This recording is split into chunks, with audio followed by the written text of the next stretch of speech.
Et à y regarder de près, ce n'est pas qu'un conflit entre le Congo et le Rwanda, avec les États-Unis derrière le Rwanda, mais c'est un conflit aussi entre l'élite de l'UNAR, hein, donc l'élite Tutsi, qui dirige le Rwanda contre le Bantou. Que dit Charles Onana par rapport à la position du Rwanda vis-à-vis de la République centrafricaine, de la République du Congo-Brazzaville, pourquoi pas du Gabon et du Cameroun? Eh bien, écoutez, vous êtes au cœur du sujet et je pense que euh, les Congolais doivent se dépêcher. Il faut qu'ils se dépêchent, que les autorités congolaises se dépêchent. Ils veulent prendre leur pays et si on prend le Congo, il n'y a plus d'Afrique centrale. Vous comprenez? Donc, je vais vous expliquer pourquoi. Parce que l'acharnement qu'il y a sur le Congo, parce que en fait, quand vous voyez un pays qui a mené plusieurs guerres d'occupation sur un territoire de façon inlassable et sans sanction, il faut rappeler que jusqu'à présent, après une occupation de plus de 2 décennies, il n'y a aucune sanction, ni au niveau européen, ni au niveau du Conseil de sécurité dans le Rwanda. Vous voyez, à peine il y a eu des mouvements armés en Ukraine que tout le monde s'est précipité pour demander des sanctions, organiser des sanctions contre la Russie, qui n'est pas un petit pays, qui est un grand pays. Vous vous souvenez encore de l'invasion du Koweït par l'Irak? Vous avez vu la mobilisation, l'indignation internationale, jusqu'à ce qu'une guerre soit déclenchée directement contre les Irakiens. Donc, qu'est-ce qui explique qu'un grand pays comme le Congo soit attaqué, dépecé, pillé, dévalisé, et on se tait? On ne dit rien.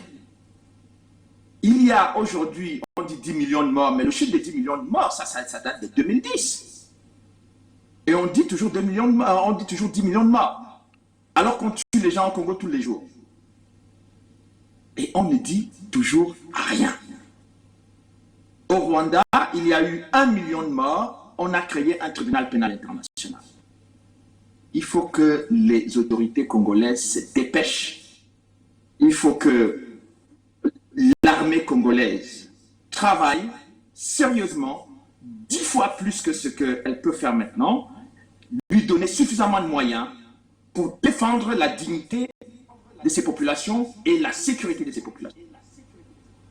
Sur la République centrafricaine, vous savez, il y a 13 ans au moins, quand j'avais écrit ce livre, c'est Turtouchi, etc., il y avait des gens qui ne comprenaient pas, qui disaient, mais Charles Nana, pourquoi vous parlez des Turtouchi, etc. Et je disais, non, mais les 3 têtes que vous voyez sur le livre, ils se réclament d'être Tutsi, c'est pas moi qui le dis, ils disent qu'ils sont Tutsi. Bon, voilà, donc ils ont le droit de l'être. Chaque tribu ou chacun dans chaque tribu est fier de sa tribu, c'est pas le sujet. Bon, mais le problème, c'est que ces gens-là ont mené une guerre violente au Congo depuis 1997. Qu'est-ce que les Congolais ont fait? Les deux, M. Kabarebe et M. Kagame, sont rwandais. Les Congolais ne sont jamais allés au Rwanda pour faire la guerre.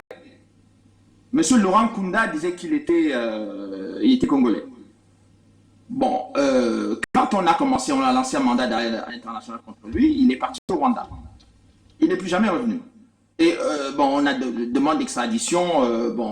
Je crois qu'à l'époque, les autorités congolaises ne sont pas montrées très agressives, effectivement, pour demander un jugement de M. Kunda. Et donc, les Centrafricains, je leur disais, faites très attention. Parce que ce qui est en train de se passer au Congo, vous devez vous intéresser. Les Congolais sont vos voisins les plus immédiats. Et la République centrafricaine a du diamant, a de l'or. Elle a en plus de l'uranium. Donc, les dirigeants rwandais sont intéressés par les minerais partout où il y en a.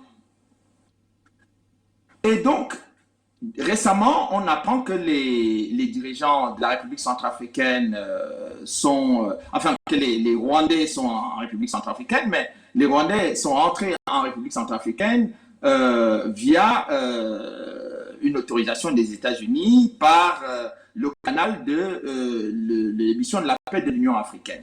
Et ensuite, ça a été, je connais très bien comment l'histoire a été organisée. Ensuite, ils se sont un peu déportés pour assurer la sécurité de la présidente de transition, Mme Samba Panza. Et après cela, ils se sont retrouvés dans le dispositif avec des accords de coopération militaire avec l'actuel régime centrafricain. Il se trouve que les Centrafricains se plaignent qu'il y a beaucoup d'agents de renseignement et des militaires rwandais, dont de l'actuel régime, qui reviennent acheter des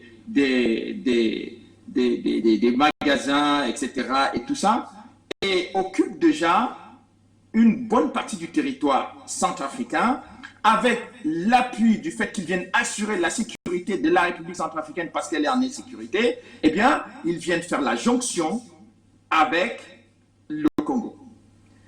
Mais ça ne leur suffit pas. Ils ont décidé d'acheter des terres au Congo-Brazzaville et à l'époque également, j'ai dit aux Congolais de Brazzaville, faites attention, vous risquez d'avoir des soucis. Pourquoi? Parce qu'il y a une partie des réfugiés rwandais Hutus au Congo-Brazzaville qui ont été très bien accueillis là-bas, etc. Mais les autorités congolaises ne se sont pas rendues compte que non seulement les Rwandais étaient au courant, les autorités rwandaises actuelles étaient au courant de cette présence des Hutus au Congo-Brazzaville, mais que le Congo-Brazzaville est un pays très intéressant sur le plan énergétique et qu'il y avait là quelque chose, un coup à jouer, parce que tout le monde considère l'Afrique centrale comme le ventre mou du continent, où les gens restent au pouvoir très longtemps, la corruption, le manque de respect pour les institutions, etc. Donc tout le monde peut venir faire ce qu'il veut là-bas.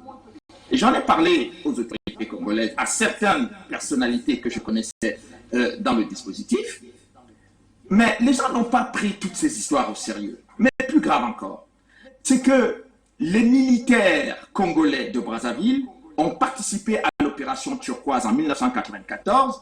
Donc, ces gens ont vu très clairement ce que le régime de Kigali faisait à leurs compatriotes Hutus dans les camps de réfugiés au Zaïre. Mais comment peuvent-ils croire et imaginer que venir acheter des terres au Congo va ramener des rapports de courtoisie, je ne sais pas, de grande fraternité avec le Rwanda. Heureusement qu'il y a quand même eu quelques membres de l'opposition congolaise qui se sont indignés, qui ont écrit au Parlement, au Sénat, pour dire qu'il ne faut pas ratifier, il ne faut pas donner l'autorisation de valider cet achat des terres, parce que pour un opposant congolais, il considère même que c'est une violation de la constitution du Congo, donc du Congo-Brazzaville. Donc on arrive aujourd'hui, pour le Rwanda, pour satisfaire le Rwanda, à violer la constitution du Congo-Brazzaville, à rentrer par, je dirais, effraction en République centrafricaine, sous prétexte d'assurer la sécurité d'un pays en insécurité. Mais en fait, on essaie toujours de passer par un canal qui a l'air à peu près objectif, mais pour faire des choses qui seront extrêmement douteuses. Et donc, j'attire l'attention des dirigeants congolais, centrafricains et du Congo-Brazzaville de faire très, très attention à leur pays. Ce que le Congo vit depuis 28 ans, il n'est pas interdit que la République centrafricaine le vive et que le Congo-Brazzaville le vive.